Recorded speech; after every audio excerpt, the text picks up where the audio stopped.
We're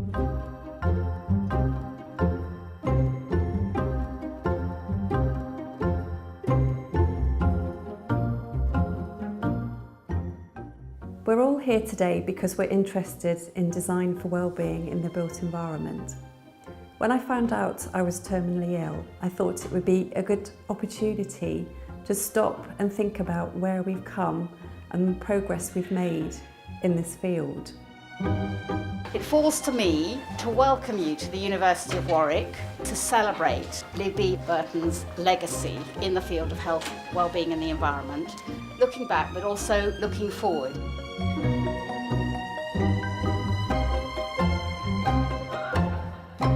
We know that she came to Warwick in 2009 from Oxford Brookes with a very clear vision of how health and well-being could be fostered in the built environment. And she came wanting to situate her work globally within mainstream policy and research agendas. This area of work is no longer an emergent field, but it's established in mainstream global policy. This meeting enables us all to look back and to reflect on Libby's contribution, but also your own contribution to this greater collective endeavour, and think of ways to foster and nurture in pushing forward boundaries.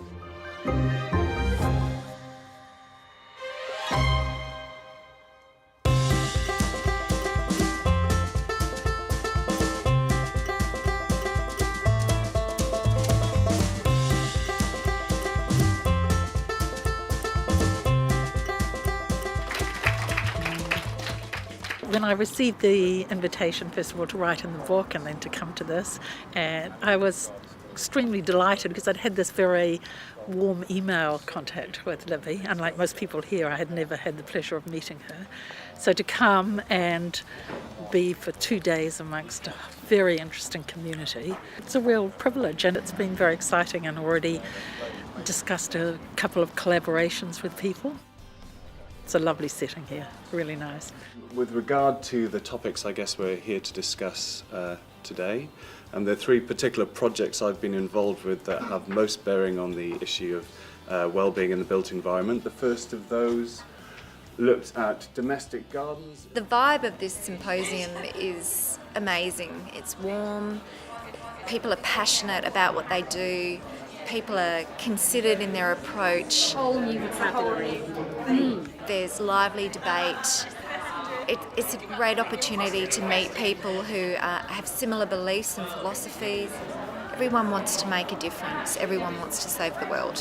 And it's wonderful to be amongst like-minded people, to meet people who you know can make a difference and are interested in your research. I think the key elements of my research are really looking at how transport, i.e. accessibility or movement, increases well-being for various groups in the community. In particular, I've done lots of work with children, older people and people with disabilities, and also we're currently looking at people with low incomes. And I think the aspects of well-being I'm particularly looked at. It's really inspirational. I think one of the things that comes out of this event is that on the one hand we do have all the same interests at the core, but also the way that people address those interests, the sort of methodologies that they bring, can really learn from that, and actually you can understand how people in what seem to be different disciplines to you share the same core concerns, and you can actually learn from the methodologies and the sort of questions that they're tackling.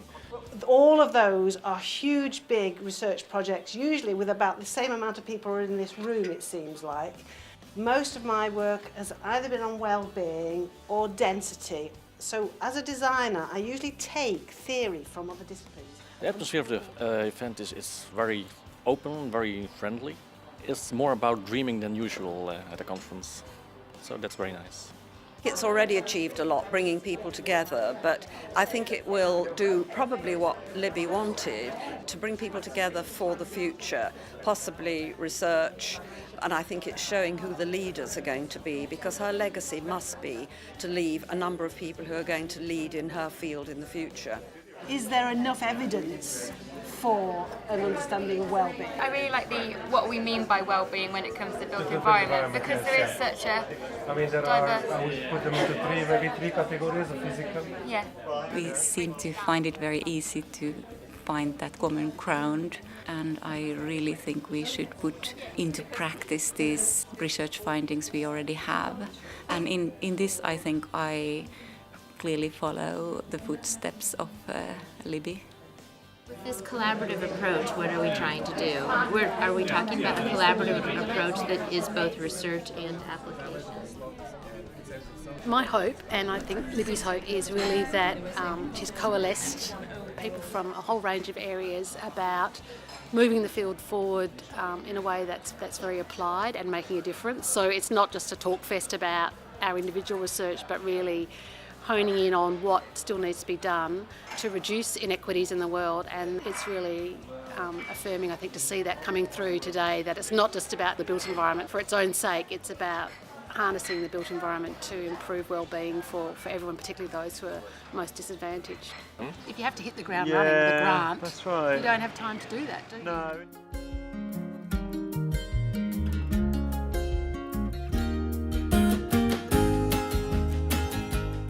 Libby is inspirational, and the fact that she's managed to get all these people together is just a demonstration of how much she wants to improve the well-being of so many people around the world.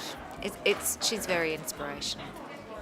I met Libby a few years ago at another conference, and it was one of those amazing things where we just struck a chord, I think, in terms of both interest but also her warmth as a person, and that's what I've noticed again in terms of the legacy that she's leaving with people and what she has generated in people.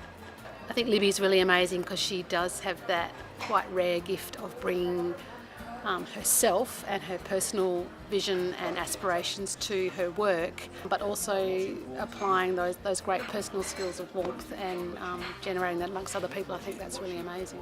She is so fair in everything she does. She's so self-effacing. She has enormous strengths, and academically, personally, and we all ought to acknowledge those.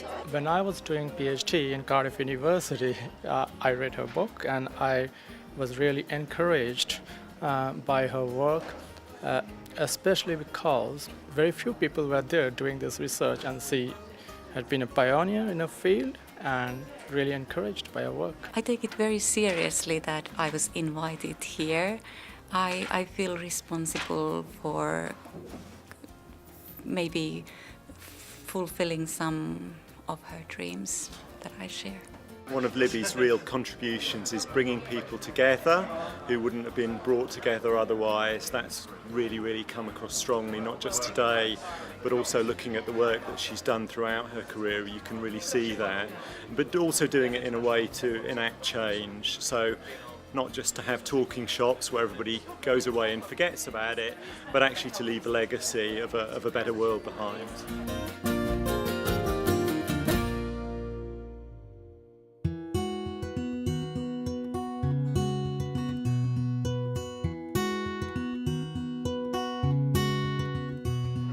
I think it's been absolutely brilliant. I think there's been a great atmosphere. I think people have really stepped back and thought in a big way about how we can progress the field. We've had lots of big ideas, but what we've decided to do in the short term is to establish a network. I'm going to set up a website which will be the home for this network, and on that network we can use disc mail to communicate with each other, we can share resources, we can do whatever we want, but we can create a presence and start lobbying from that.